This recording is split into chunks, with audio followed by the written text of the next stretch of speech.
Hello guys. हम लोग जा रहे थे एक बर्फ़ की जगह, जहाँ भी बर्फ़ मिल जाए हमें वहीं जाना था और हमें अपनी गाड़ी को वहीं तक ले जाना था। और हम निकल चुके थे बर्फ़ की खोज में कि कहीं तो हमें बर्फ़ मिलेगी। लेकिन हमारी यह यात्रा शुरू हुई थी मसूरी से, क्योंकि मसूरी के ऊपर बहुत ऊँचे-ऊँचे पहाड़ हैं और हमें ये उम्मीद थी कि कहीं न कहीं तो बर्फ़ मिलेगी। फिर हम पूछते-ताछते जा रहे थे, तो हमें किसी ने बताया कि आपको मसूरी से 85 किलोमीटर ऊपर लोखंडी में जाके बर्फ़ मिल सकती है। तो हम लोग लोखंडी की तरफ चल दिए बिना रुके। केवल गूगल नेविगेशन के थ्रू हम मैप देख के उसकी लोकेशन हम निकल चुके थे और जगह-जगह बोर्ड्स, साइन मार्क्स देखते हुए चल रहे थे, आगे बढ़ रहे थे। रास्ता था बहुत घुमावदार और रास्ता बहुत संकरा भी था, लेकिन फिर भी एक उम्मीद में हमें वो रास्ते की परेशानियाँ भी कुछ नहीं लग रही थी और हम चले जा रहे थे और लगातार 3-4 घंटे ड्राइव करने के बाद हम लोग अब शायद अपने मुकाम तक पहुंचने ही वाले थे। और हम लोग बर्फ़ ढूंढते-ढूंढते परेशान हो गए थे, लेकिन हमें कहीं भी बर्फ़ नहीं मिल पा रही थी। और हमें एक उम्मीद थी कि शायद कहीं न कहीं तो हमें मंज़िल मिलेगी, कहीं न कहीं तो हमें बर्फ़ मिलेगी। और मेरे बेटे की एक इच्छा थी कि मुझे बर्फ़ देखनी है, तो हमें भी ये था कि हाँ, उसको हमें बर्फ़ दिखा के ही ले जाना है इस ट्रिप में। तो फिर हम भी बड़ी उम्मीद के साथ चलते जा रहे थे। चलते-चलते सुबह से दोपहर से शाम हो गई और फिर जब शाम हो गई तो हमें लगा कि शायद अब हमें बर्फ़ नहीं मिलेगी। और फिर बस किसी तरह से हम चल रहे थे कि कहीं न कहीं शायद बर्फ़ मिल जाए। और फिर अचानक से हमें बर्फ़ मिल गई और हम बहुत खुश हो गए, बच्चे बहुत खुश हो गए और आखिर हम पहुँच ही गए लोखंडी। लोखंडी एक ऐसी जगह है जो कि बहुत ठंडी थी। लोखंडी में आके मिल गई बच्चों को ठंडी ठंडी बर्फ़, जहाँ पर देखकर बच्चों को आ गया बहुत ही मज़ा और बच्चे खुशी से झूमने लगे और बर्फ़ को उठा के हाथ में खेलने लगे।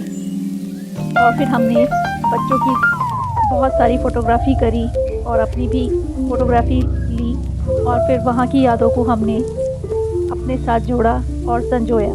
और फिर हम निकल पड़े एक पड़ाव की तरफ, जहाँ हमें रात गुज़ारनी थी, क्योंकि वहाँ हमें कोई होटल नहीं मिल रहा था। तो हमें एक होम स्टे मिला जो कि काफ़ी सही था और किफ़ायती भी था। वहाँ पे उन्होंने बहुत ठंड थी तो इसीलिए थोड़ी-सी आग जला के गर्मी लेकर आए, ताकि हम लोगों की ठिठुरन जो है वो कम हो सके।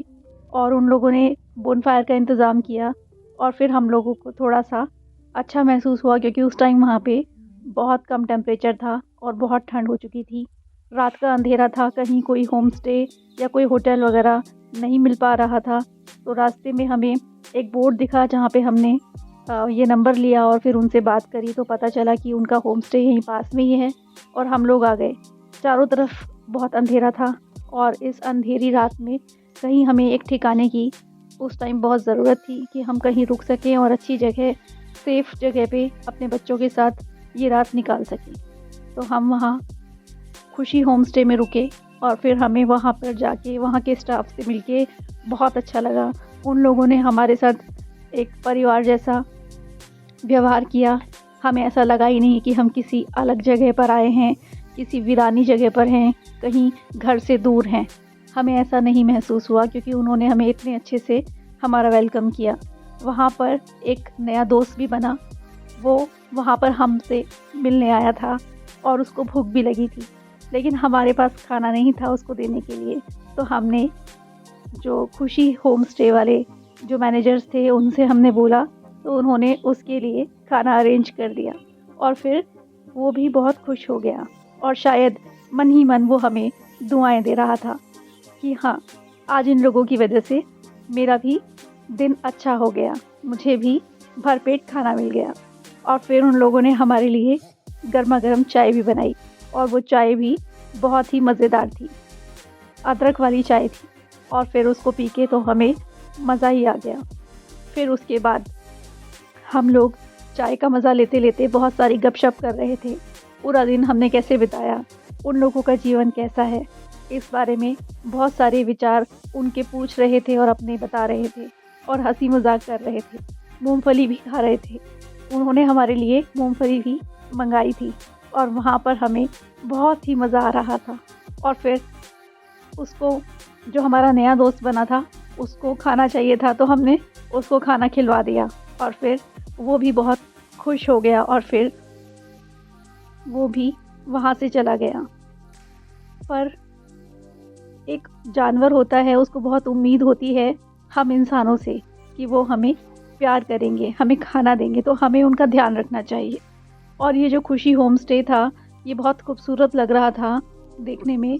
भले ये थोड़ा छोटा था लेकिन फिर भी छोटे-छोटे कॉटेजेस थे पर अच्छे थे। और उसके सामने ये वीरान अंधेरा था, जहाँ पर अंधेरी रात थी और कुछ भी दिखाई नहीं दे रहा था। और पहाड़ी इलाका है तो इसीलिए वैसे भी सुनसान था और आसमान इतना साफ था कि वहाँ सितारे अच्छे से चमक रहे थे और बिल्कुल एकदम शांत वातावरण था। तो ऐसी जगह पर जाकर एक अलग ही एहसास हो रहा था और शायद हर इंसान एक ऐसा ही एक्सपीरियंस लेना भी चाहता है और ऐसी जगह पर जाकर एक यादगार यात्रा करना भी चाहता है और हमें करनी भी चाहिए, क्योंकि अपनी ज़िंदगी को हमें हमेशा खूबसूरत यादगारों यादों से सजाना चाहिए और जो कि बहुत ही अच्छी बात है। तो ये सफ़र यादगार रहा